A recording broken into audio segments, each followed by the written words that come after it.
سورہ صافات میں اللہ نے ابراہیم کی قربانیوں کا ذکر کیا، نوح علیہ السلام کی، کہا سلام علی نوح فی العالمین، ٹھیک ہے، موسیٰ اور ہارون کا ذکر کیا، سلام علی موسیٰ و ہارون، اور پھر اللہ تعالیٰ نے اینڈ پہ جا کے کنکلوڈ کیا سورہ صافات میں تمام انبیاء پہ الگ الگ ذکر کر کے ان پہ سلامتیاں بھیج کے اینڈ پہ اللہ نے کہا سبحان ربک رب العزت عما یصفون، تیرا رب پاک ہے ہر اس شرک کی برائی سے جو لوگ اس کی طرف منسوب کرتے ہیں۔ کسی کو یہ ٹینشن نہ ہو جائے کہ اگر اللہ کے ساتھ کوئی شرک کرتا ہے یا اللہ کے لیے برے نام رکھتا ہے یا مخلوقات میں سے کسی کو اللہ کے برابر ٹھہراتا ہے تو اللہ کو کوئی ٹینشن ہو گئی ہے، نو، سبحان ربک رب العزہ، بے شک تیرا رب جو عزت والا ہے، پاک ہے، بلند ہے اس شرک سے جو لوگ اس کی طرف منسوب کرتے ہیں۔ وسلام علی المرسلین، اس کے اندر پتہ کیا درد ہے؟ اللہ کہتا ہے ہمارے لیے تو ہمارے پیغمبر ہی کافی ہیں، سلامتی ہو ہمارے پیغمبروں پر، انہوں نے ایسا حق ہمارا ادا کیا کہ پوری انسانیت گمراہ بھی ہو جائے نا، ہمیں کوئی پرواہ نہیں ہے۔ ہمارے جو سچے بندے تھے، ابراہیم، موسیٰ، عیسیٰ، نوح، آدم، محمد رسول اللہ صلی اللہ علیہ وآلہ وسلم، ان پر سلامتی ہو، والحمدللہ رب العالمین، اور تمام تعریفیں پھر اللہ کے لیے۔ اس لیے میں نے درود شریف پہ جو لیکچر دیا تھا نا، اس میں نے کہا تھا کہ سب سے بیسٹ درود وہ قرآن کے اندر آ گیا ہے، سبحان ربک رب العزت عما یصفون وسلام علی المرسلین والحمد للہ رب العالمین۔ آپ کو مزے کی بات بتاؤں، یہ جو حدیث ہے نا بخاری مسلم کی کہ نبی علیہ السلام فرض نماز کے بعد پڑھتے تھے لا الہ الا اللہ وحدہ لا شریک لہ لہ الملک ولہ الحمد وہو علی کل شیء قدیر اللہم لا مانع لما اعطیت ولا معطی لما منعت ولا ينفع ذا الجد منک الجد۔ بخاری مسلم میں تو اتنی یہ دعا آتی ہے، جو حضرت معاویہ نے خط لکھا تھا تو مغیرہ ابن شعبہ نے یہ وظیفہ بتایا تھا ان کو کہ اللہ کے نبی فرض کی نماز کے بعد یہ پڑھا کرتے تھے۔ لیکن ترمذی میں جب یہ حدیث آتی ہے نا، اس کے ساتھ یہ الفاظ بھی ہیں کہ اس کے بعد حضور پڑھتے تھے سبحان ربک رب العزت عما یصفون وسلام علی المرسلین والحمد للہ رب العالمین۔ یہ قرآن کی جناب فیورٹ ترین آیات ہیں۔ مجھے آج بھی یاد ہے، میں 2007 میں حج کیا تو 2007 کے اندر 2 حج آئے تھے، ایک جنوری کے مہینے میں اور ایک دسمبر میں، 18 دسمبر کو آیا تھا۔ تو وہ 18 دسمبر والا جو حج تھا نا، وہ میں نے کیا تھا۔ تو میدان عرفات میں اس ٹائم تو ظاہر ہے ہم نئے خود ابھی رائے حق کے مسافر تھے، ابھی تو پتہ ہی نہیں تھا کہ اللہ نے کتنا بڑا کام لینا ہے، میں نے تو ابھی کوئی ویڈیو ریکارڈنگز بھی شروع نہیں کی تھی۔ تو میدان عرفات میں مجھے آج بھی یاد ہے، میں جب دعائیں کر رہا تھا نا، تو مجھے ایک چیز جو میرے دل میں غم کے طور پہ تھی، دنیا کتنی شرک میں ڈوبی ہوئی ہے، اور پیغمبر دنیا میں آتے ہیں، کوشش کرتے ہیں، ایفرٹ پٹ کر کے چلے جاتے ہیں، لیکن پھر بھی ہدایت جن کی نصیب میں وہ حاصل کرتے ہیں جو ایفرٹ پٹ کر رہے ہوتے ہیں۔ تو اللہ تعالیٰ نے اتنی بڑی کائنات بنائی، اتنی مخلوقات پیدا کی، لیکن اینڈ رزلٹ یہ نکلا ہے۔ دنیاوی طور پہ تو ہم اسے ناکامی سمجھ رہے ہیں نا کہ اتنے بندے پیدا کیے تے وچوں جڑے کم دے بندے نے وہ چند ہی کی نکلے نے، باقی تو سارے فارغ ہو گئے۔ تو اب دنیاوی اعتبار سے تو ہم شاید اسے کریٹر کی کمزوری سمجھ رہے ہیں، لیکن اللہ تو بے پرواہ ہے، اللہ کو تو کوئی فرق نہیں پڑتا، سارے جہنم میں چلے جائیں، سارے جنت میں چلے جائیں، اللہ کو کوئی پرواہ نہیں۔ تو اس کے اوپر میں بہت زیادہ ایمفسائز کر رہا تھا اور میں بڑا پریشان تھا۔ تو اس وقت اچانک جو ہے نا اللہ تعالیٰ انسان کو چیز یاد دلواتا ہے نا، تو مجھے اللہ تعالیٰ نے میرے دماغ میں یا میرے دل میں یہ چیز ڈالی کہ سبحان ربک رب العزت عما یصفون، تمہارا رب پاک ہے جو عزت والا ہے ہر اس شخص کی برائی سے جو اس کے ساتھ شرک کو منسوخ ہے۔ وسلام علی المرسلین، رسول ہی کافی ہیں۔ ویسے تو اللہ رسولوں کی عبادت کا بھی محتاج نہیں ہے، لیکن اگر اللہ تعالیٰ نے مخلوقات میں پیدا کیا ہے تو وہ رسولوں نے ایسا بیسٹ پرفارم کیا ہے کہ اللہ کہتا ہے ہمارے رسول ہمیں کافی ہیں۔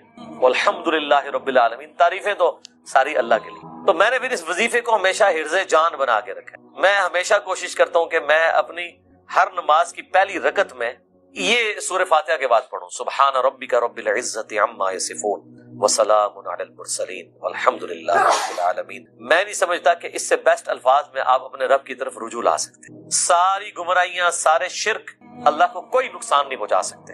سبحان ربک رب العزت عما یصفون۔ اور اللہ کے بعد اگر کوئی حقدار ہے نا کہ اس کا شکر ادا کیا جائے تو وہ اللہ کے پیغمبر ہیں، جنہوں نے کمٹمنٹ کے ساتھ اللہ کی مخلوق تک اپنا پیغام پہنچایا، اور وہ اللہ نے اس میں ایڈ کر دیا وسلام علی المرسلین، سلام ہو رسولوں کے اوپر، والحمد للہ رب العالمین، اور تمام تعریفیں اس رب کے لیے جو سارے جہانوں کا پالک ہے۔ تو میرے بھائی، قرآن جس کو باپا مانتا ہے نا وہ پیغمبر ہوتے ہیں، باقی آپ کے بنائے ہوئے باپے ہیں۔ باقی سارے فالوورز ہوتے ہیں. قرآن کی ڈاکٹرن میں امام وقت کا پیغمبر، قرآن کی ڈاکٹرن میں اللہ کا نمائندہ وقت کا پیغمبر. اس لیے سورہ زمر میں آتا ہے جب جہنمی جہنم میں پھینکے جائیں گے نا تو فرشتے پوچھیں گے تمہارے پاس کوئی پیغمبر نہیں آیا تھا؟ تو کہتے ہیں آیا تو تھا لیکن ہم نے جھٹلایا. حالانکہ پیغمبر تو صرف ان کے پاس آیا ہوتا ہے جن کے سامنے ہوتا ہے. جب ہم سے پوچھا جا رہا ہوگا کہ آپ کے پاس کوئی پیغمبر آیا تھا، ہم کہیں گے کہ آیا تھا تو ہماری موجودگی میں تو نہیں آیا.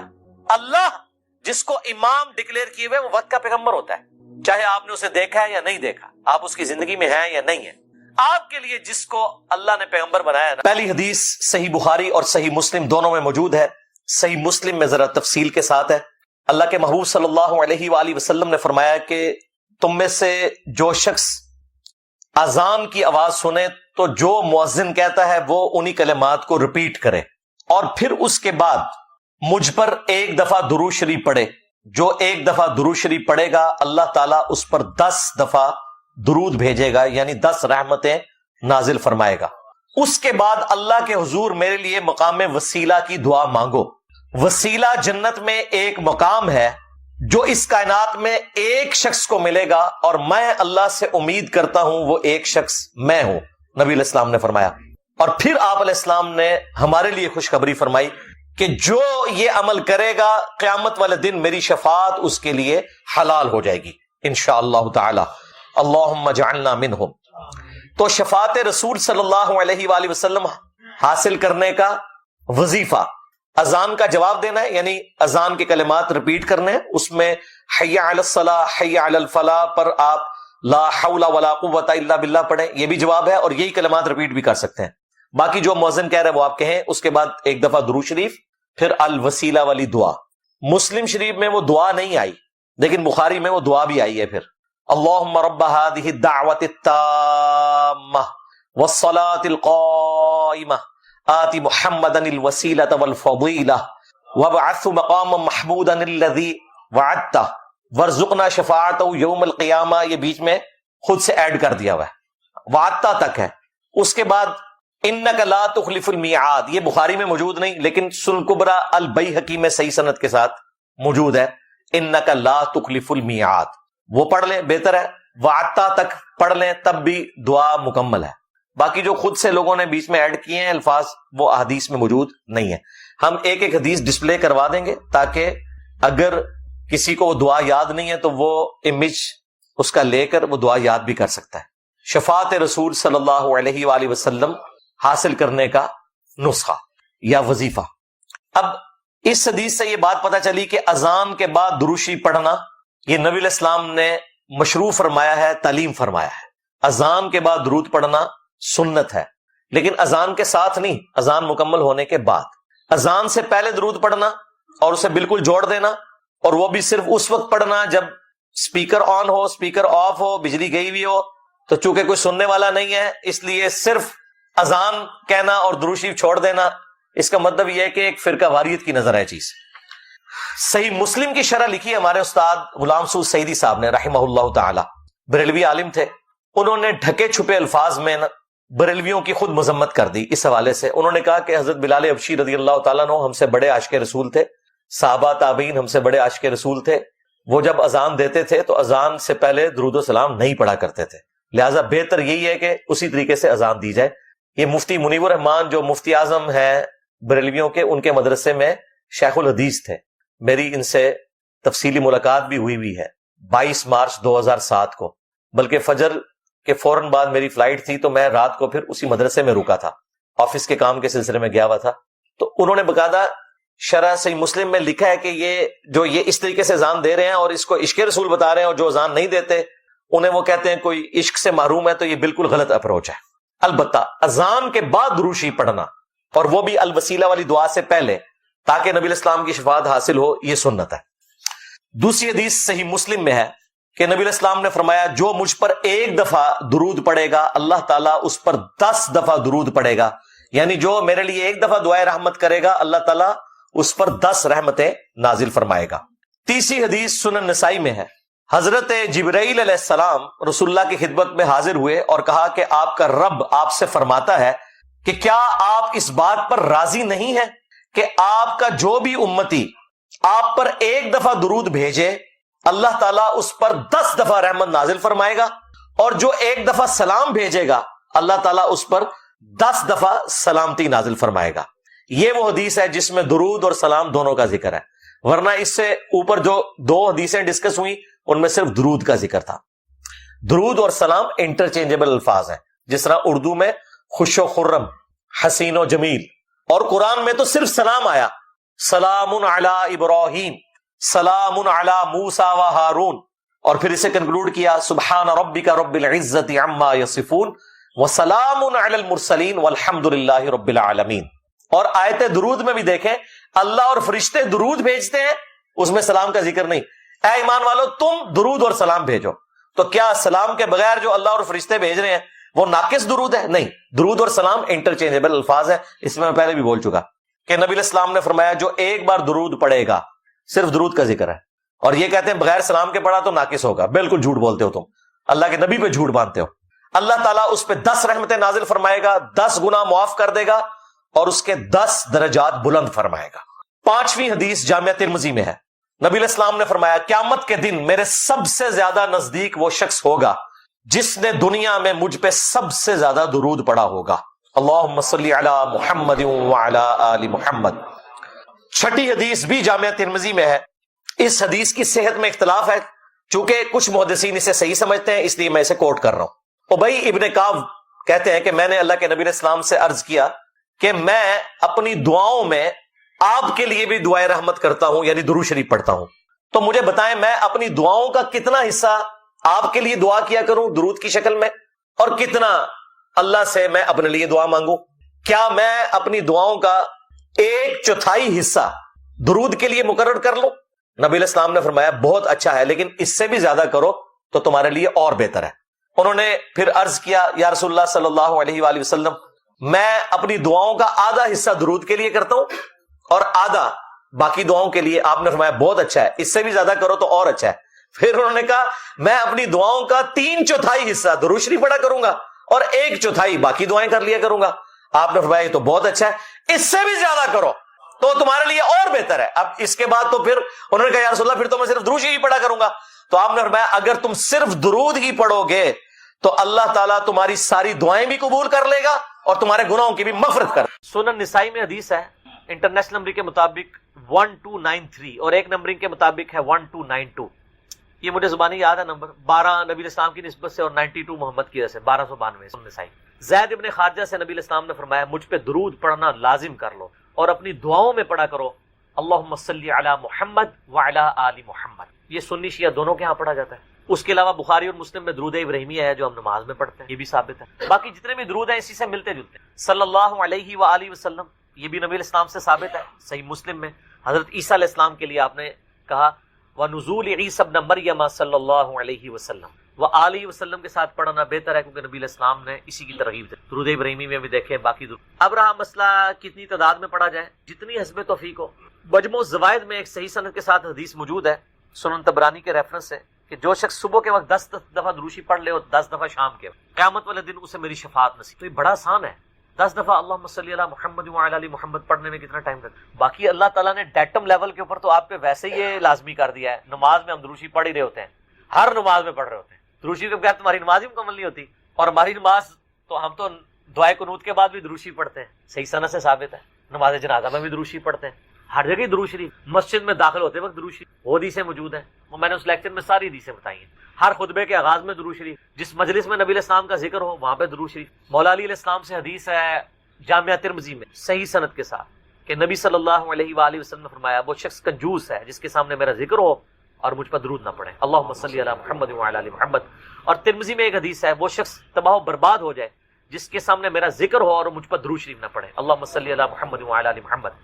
اور اس کے علاوہ سنن طبرانی میں بھی ایک روایت ہے، اس روایت کی صحت میں اختلاف ہے، لیکن کیونکہ کچھ محدثین اسے صحیح سمجھتے ہیں اس لیے میں ضرور بیان کرتا ہوں کہ جو شخص روزانہ 100 دفعہ درود تو قیامت والے دن اللہ تعالیٰ اسے شہیدوں کے ساتھ اٹھائے گا اور اس کی دونوں آنکھوں کے درمیان لکھا ہوگا کہ یہ شخص منافقت اور دوزخ کی آگ سے بری ہے۔ 100 دفعہ درود شریف، میری تو کوشش ہوتی ہے کہ 100 دفعہ درود شریف روزانہ کم از کم ضرور پڑھا جائے۔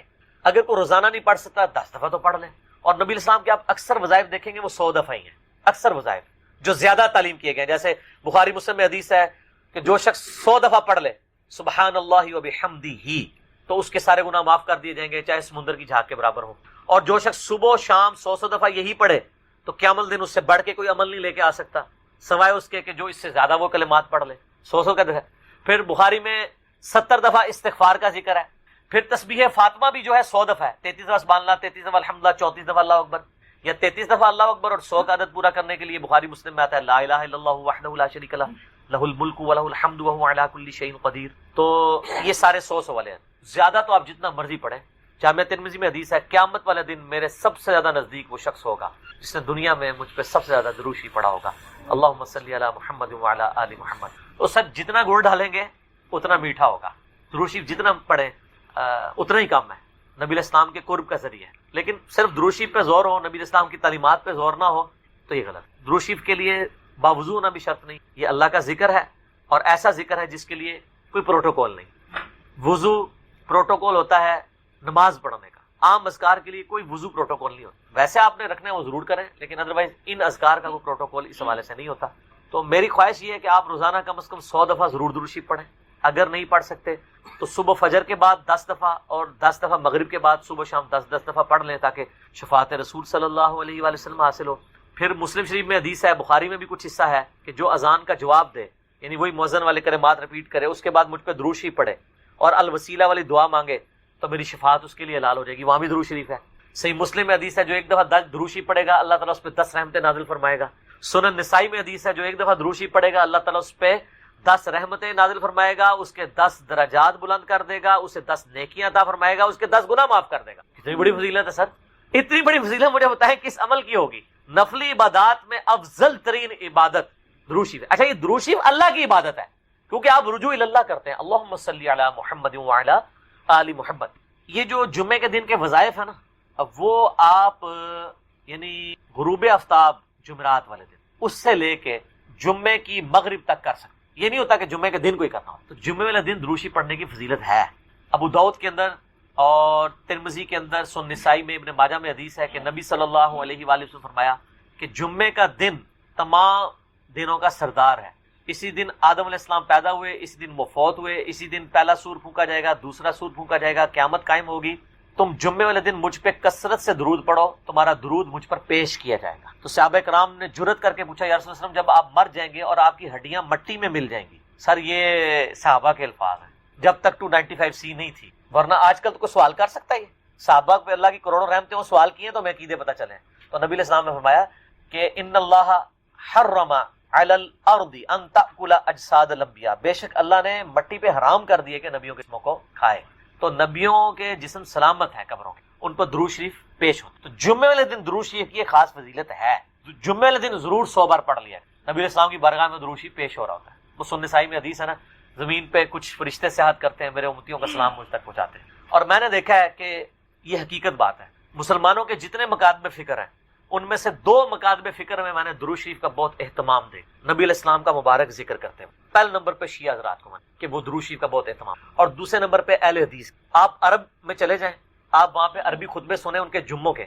سر اگر ایک جملے میں 3 دفعہ آ رہا ہے نا تو وہ قال النبی صلی اللہ علیہ وآلہ وسلم پورا پڑھیں گے. یہاں ہمارے لوگ بیان کرتے پوری تقریر، میرے حضور گئے، حضور آئے، حضور نے کیا، درود شریف ایک دفعہ بھی نہیں پڑھتے کیونکہ ٹرینڈ میں نہیں ہے. تو یہ ٹرینڈ سیٹ کرنا چاہیے. اور یہ بھی آپ کا کام ہے کہ جب کسی علماء سے آپ یہ سنیں کہ وہ بغیر درود شریف کے نبی صلی اللہ علیہ وآلہ وسلم کا ذکر کر رہا ہے تو آپ اسے بتائیں کہ یار چلو 4 دفعہ نام لیا ہے، 1 دفعہ تو درود شریف ساتھ پڑھتے ہیں. اور لیکن میں آپ کو بتاؤں بزرگوں کے جب نام لیں گے نا کبھی بغیر رحمت اللہ لے کے نہیں لیں گے. آپ یہ دیکھیں کہ کبھی کوئی کہہ دے کہ شیخ عبد القادر جیلانی نے فرمایا، ہمیشہ کہیں گے رحمت اللہ علیہ. تو پھر سر ہم کیوں نہ کہیں کہ آپ بابوں کو نبی علیہ السلام سے اوپر سمجھتے ہیں. بغیر رحمت اللہ علیہ کا کبھی بھی یہ ذکر نہیں کریں گے اپنے بابوں کا، لیکن نبی صلی اللہ علیہ وآلہ وسلم کا ذکر کر دیں گے. تو درود شریف کا اہتمام کرنا چاہیے. نبی صلی اللہ علیہ وآلہ وسلم نے اس کی ترغیب دلائی ہے. یہاں پہ میں ایک مسئلہ عرض کر دوں. جو درود شریف کے دشمن ہے نا، اہل بیت کے دشمن، اب وہ اکثر اس چیز کو اٹھاتے ہیں. وہ کہتے ہیں جی یہ جو درود شریف میں ذکر ہے نا اللہم صلی علی محمد وعلی آل محمد، یہاں آل محمد سے مراد نبی علیہ السلام کے اہل بیت نہیں ہے صرف، بلکہ پوری امت ہے. کیونکہ قرآن میں تو آل فرعون کہا گیا ہے، فرعونیوں کو، آل موسیٰ، تو یہ بھی آل محمد سے مراد ہے محمد والے. نہ یہ کہانیاں اس وقت تک تھی جب تک کہ انجینئر صاحب کی ویڈیوز بخاری مسلم کی روشنی میں سامنے نہیں آئی تھی. صحیح بخاری میں یہ الفاظ ہیں کہ صحابہ کرام نے کہا اے اللہ کے محبوب صلی اللہ علیہ وآلہ وسلم، ہم نے سلام تو آپ پہ عرض کرنا سیکھ لیا ہے، السلام علیکہ ایھا النبی ورحمۃ اللہ وبرکاتہ، نماز میں. آپ ہمیں یہ بتائیے کہ ہم آپ اور آپ کے اہل بیت پر درود کیسے پڑھیں. آپ اور آپ کی آل پہ نہیں، اہل بیت. تو کوئی نبی الاسلام کا امتی جو غیر سید ہے اور وہ کہہ سکتا ہے میں اہل بیت ہوں؟ تو اہل بیت کے اگینسٹ آل محمد آپ نے تعلیم فرمائی. درود شریف میں آل محمد سے مراد اہل بیت ہے، نبی الاسلام کی جو اولاد ہے، یعنی آل علی، آل عقیل، آل عباس، آل جعفر، جو صحیح مسلم میں غدیر خون کی حدیث کے اندر موجود. تو یہ یہاں آل محمد سے مراد اہل البیت ہیں نبی الاسلام کے. باقی ان پہ درود پڑھیں گے تو ہم پہ تو ویسے ہی رحمتیں نازل ہو جانی ہیں، ان کے صدقے ہم تک بھی پہنچ جائیں گی اس حوالے سے. تو یہ میں نے ایک ضمناً مسئلہ عرض کر لیا. لوگ بیچ میں نا یہ ایک پخے چھوڑ رہے ہوتے ہیں، تو میں نے اس پہ میرا یوٹیوب پہ کلپ بھی چڑھا ہوا ہے، درود اور اہل بیت کے دشمن. تو اس میں نے بتایا تھا یہ یعنی اپنے بغض کا اظہار اس طریقے سے کر رہے ہوتے ہیں. ان کو تو کوئی چیز اس طریقے سے ہضم نہیں ہو رہی ہوتی نا، تو وہ جان بوجھ کے ایسی باتیں نکالتے ہیں. درود شریف پڑھیں. اور مجھے یاد ہے کہ 3-4 سال پہلے مجھے ایک بریلوی بھائی کا فون آیا، تو مجھے کہنے لگے کہ جی آپ کی ویڈیوز بہت اچھی ہیں، میں آپ کی ویڈیوز کی وجہ سے مسلک چھوڑا، سب کچھ سیکھا.